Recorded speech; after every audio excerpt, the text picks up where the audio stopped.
রাজধানীর সোহরাওয়ার্দী উদ্যানে বাংলাদেশ জামায়াতে ইসলামী আয়োজিত জাতীয় সমাবেশে বক্তব্য দেওয়ার সময় অসুস্থ হয়ে মঞ্চে পড়ে যান আমির ডাক্তার শফিকুর রহমান। তবে কিছু সময় পর উঠে আবার বক্তব্য দিতে শুরু করেন তিনি। এরপর আশেপাশে থাকা নেতাকর্মীরা দ্রুত এসে তাকে উঠিয়ে দিলে তিনি ফের বক্তব্য শুরু করেন। এ সময় দ্বিতীয় দফায় অসুস্থ হয়ে মঞ্চে পড়ে যান।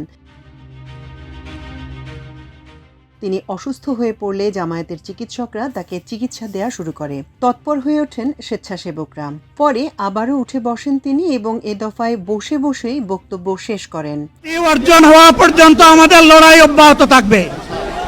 বলছিলাম, জামাতে ইসলামী যদি আল্লাহর ইচ্ছা এবং জনগণের ভালোবাসায় বাংলাদেশের মানুষের সেবা করার সুযোগ পায়, তাহলে মালিক হবে না, সেবক হবে ইনশাআল্লাহ। এর আগে শনিবার সকালে ৭ দফা দাবিতে রাজধানীর সোহরাওয়ার্দী উদ্যানে বাংলাদেশ জামায়াতে ইসলামীর জাতীয় সমাবেশের মূল কার্যক্রম শুরু হয়। সকাল ৯টা ৪০ সাংস্কৃতিক অনুষ্ঠানের মধ্যে দিয়ে জাতীয় সমাবেশের প্রথম পর্ব শুরু হয়। সাংস্কৃতিক অনুষ্ঠান উপস্থাপনা করেন সাইফুল্লাহ মানসুর। সাইমুম শিল্পগোষ্ঠী সাংস্কৃতিক অনুষ্ঠান পরিচালনা করে।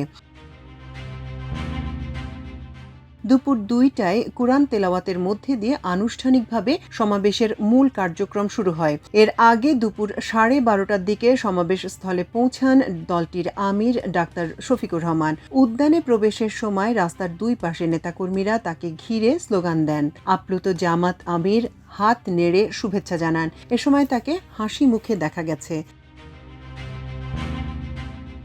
বিকাল ৫:১৫টার দিকে বক্তৃতা করার জন্য পোডিয়ামের দিকে এগিয়ে যান তিনি। বক্তৃতা শুরু করার কিছুক্ষণ পর গরমের কারণে তিনি অসুস্থ হয়ে পড়েন। এক পর্যায়ে তিনি মঞ্চে লুটিয়ে পড়েন। সঙ্গে সঙ্গে নেতাকর্মীরা তাকে তুলে দাঁড় করিয়ে দেন। এর কিছুক্ষণ পর আবারও তিনি লুটিয়ে পড়েন। পরে নেতাকর্মীদের পরামর্শে তিনি বসে বসেই বক্তব্য রাখেন।